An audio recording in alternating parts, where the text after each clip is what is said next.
Pessoal, nesse vídeo de hoje, seguindo aquela sequência que eu tenho feito sobre como nossa mente cria a nossa própria percepção da realidade, eu quero falar um pouquinho sobre uma ferramenta que é um dos conceitos mais poderosos quando a gente fala sobre comunicação, sobre hipnose, sobre influência, que é o Yes-Set, ou poderia ser traduzido como sequência de sims ou tendência ao sim.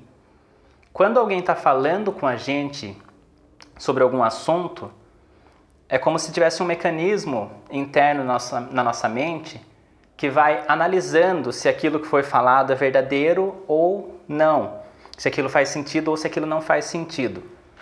Então, à medida que a gente vai falando, é como se a gente tivesse um filtro que vai fazendo isso. O que foi percebido? Que à medida que alguém conversa, alguém se comunica com outra pessoa, e a outra pessoa está fazendo isso, né? Filtrando, identificando se aquilo é verdade, se não é, se faz sentido, se não faz. Quanto mais uma pessoa fala coisas que são verdadeiras, ou seja, que aquela outra pessoa que está ouvindo concorda, mais possível e mais provável é que ela também concorde com as próximas coisas que aquela mesma pessoa falar. Mesmo que elas não sejam necessariamente verdadeiras, mas que pareçam plausíveis. Então, a gente vê às vezes em curso de vendas, alguém falar assim, faça seu cliente falar sim várias vezes. O Dale Carnegie, no Como Fazer Amigos e Influenciar Pessoas, tem um capítulo só sobre isso. Faça seu cliente responder sim, sim, sim, sim. E como que as pessoas têm usado isso? Através de perguntas, por exemplo. Ah, então você quer comprar um carro? Ah, então você veio aqui em busca de uma economia? Fazer perguntas óbvias para a pessoa que ela responde sim. Só que eu quero deixar isso um pouco mais sutil, um pouco mais belo de ser aplicado. Então, como que a gente poderia deixar isso mais sutil, sem parecer que você está fazendo muitas perguntas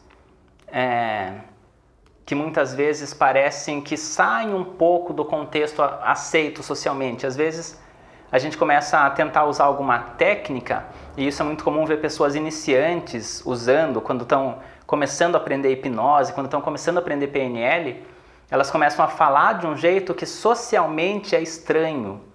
Então, o que a gente quer? Falar de uma forma que socialmente qualquer pessoa estaria falando, sem levantar suspeitas sobre aquilo. Como usar isso sem levantar suspeitas? Falando coisas que para as pessoas, ou para aquela pessoa, ou para aquele nicho daquela profissão seja verdadeira, mesmo que você não precise perguntar. O fato de você fazer uma afirmação de algo que a pessoa concorde, ela internamente vai estar criando uma tendência ao sim. Então você fala uma frase, a pessoa concorda, se fala outra frase, a pessoa concorda, fala outra, a pessoa vai concordando com o que você está falando.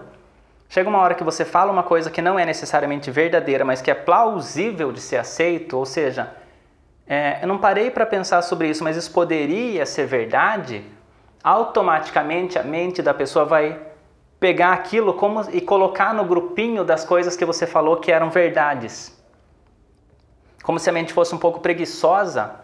Então, à medida que ela vê que a maioria das coisas que você diz são verdadeiras, as próximas ela coloca no grupo de coisas verdadeiras também. Então, quando a gente vai criando isso, e é importante que as frases de sugestões, ou seja, a hora que você começa a direcionar a mente da pessoa para um caminho, é importante que as primeiras coisas que você fale sejam plausíveis.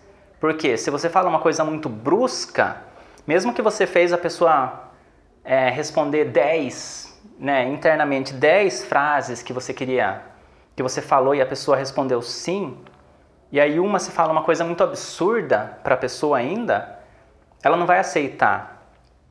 Ela vai aceitar essa ideia depois que ela já tiver aceito muitas ideias suas. Tem uma regra da mente que fala que quando uma sugestão é aceita pela mente inconsciente, ela torna mais provável que as próximas sugestões também sejam aceitas. Então, o que a gente quer? Começar a criar uma tendência à concordância, porque se você faz o contrário, fala coisas que as pessoas vão discordar, Se você fala uma coisa plausível também, a tendência maior dela é discordar de você e não concordar. Você deve conhecer pessoas que você não confia tanto na pessoa, que tudo que ela fala você vê que não faz sentido, que alguma hora ela fala uma coisa plausível e você até desconfia. Então, pro sim é a mesma coisa. Então, a pessoa vai confiar tanto em você que a hora que você falar uma coisa plausível, ela não vai desconfiar. Só que tem que ser plausível. E cada vez mais você vai falando coisas menos plausíveis à medida que você vê que a pessoa está concordando com você. Então, essa é uma forma de pensar num nível estratégico de pensamentos. É um princípio importante sobre a comunicação. Não é uma receita de bolo assim, fale essa frase, depois fale essa, depois fale essa. É um princípio. Quando você entende esse princípio, você aplica ele em qualquer comunicação que você tiver, a qualquer lugar, em qualquer momento, com qualquer público possível. Crie um contexto no qual as pessoas começam a concordar de você. Isso vai tornar mais provável que as pessoas concordem com as próximas coisas que você vai falar.